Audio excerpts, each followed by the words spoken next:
这几位家主金光瑶有些印象，和姑苏蓝氏的蓝老先生是一样的循规蹈矩，但又多了几分高傲。不知高傲在自己的规矩，还是多读了几本书，自诩君子可不行，或许让二哥处置更为恰当。金光瑶几个呼吸间便有了计策，蓝家之人自然的蓝家处置。若没了蓝氏的庇护，那更是如按死一只蚂蚁一样简单。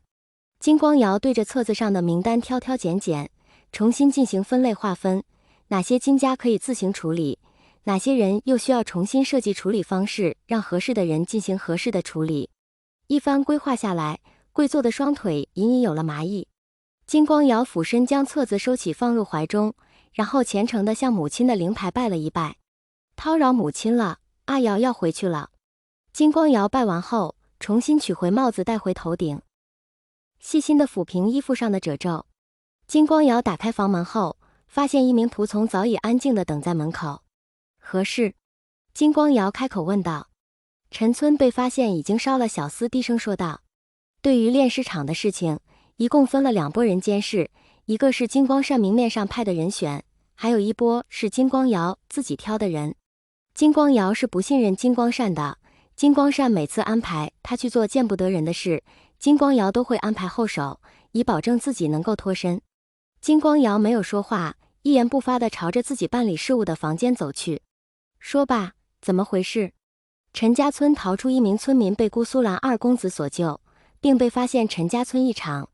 金丽他们及时发现止损，将已成活尸的村民全都杀了，并目送蓝二公子离去。可是他们忘了及时处理村庄，被赤峰尊发现了异常。薛公子常用那间刑房，金光瑶打了一手势，示意对方不要再说了。刑房里面有什么，金光瑶可太清楚了。金光瑶轻轻击打着桌面，有节奏规律的敲打，仿佛是棒槌敲击木鱼一般，要将里面蕴含着的佛理全都敲出来。只不过金光瑶要的不是佛理，是应对大哥赤峰尊的对策。此事一出，父亲给的名单的耽搁一下了。赤峰尊的性子是出了名的说一不二，一家宗主死于非命撞到赤峰尊手里，此事没有交代，怕是不能善了。而且若是赤峰尊带着一群人乌泱泱递上了金陵台追责，父亲怕是要在暗杀名单上加上聂明珏3个大字了。金家的刑具就是丢失也不可能丢得那么完整，此路自然是行不通的。金光瑶轻啧了一声，此事确实不好处理，不过这是给父亲一个惊喜也不错，让他自己头疼去吧。虽说是自己接手处理的炼尸事情，可在所有证据都已烧毁的情况下，刑房里的指向只有庞大的金家而没有具体对象，还是交给父亲头疼吧。金光瑶3两下便把自己从事情里摘了出去，也知道这件事不会那么快发酵，等聂明珏过来要说法怕也要4、5天后了。这厢魏婴一行人已经成功与齐家的钱庄老板接了头，这法子有用吗？魏婴看着自己怪异的打扮问道。一旁的蓝忘机也换上了周云准备的服饰，但倔强的不摘下蓝氏的标识物抹额。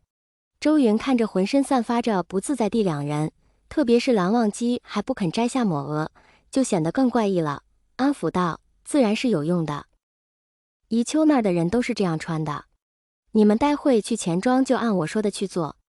那我们试试。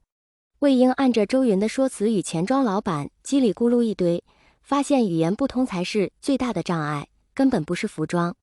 齐家在钱庄的人员安排上下足了功夫，为了保证家族信息不被发现，特意安排了一个本地掌柜与宜秋的掌柜。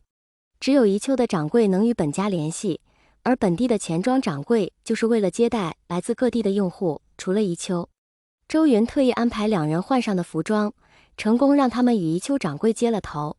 可是语言不通成了彼此最大的问题。当然周云也没料到宜秋都是2种语言自由切换的钱庄掌柜，到了江南这边的却只会宜秋本地话。魏婴熬红了眼，2眼放空地看向蓝忘机：蓝二哥哥，怎么办呢？蓝忘机也紧锁眉头，因为他也不懂宜秋的话语，同样束手无策。脑子嗡鸣间，魏婴回想起姑苏那2位车夫大哥将自己取钱的玉扳指认为是齐家的扳指。魏婴连忙取出扳指，戴在自己的食指上，连笔带划地传递自己想要见本家人的想法。叽里咕噜哗啦呼啦，假装民族语，钱庄老板见对方完全没有任何反应，又跟着比划一番示意，自己想要看看魏婴指尖的扳指。事实证明，在语言不通的情况下，肢体语言是最有效的。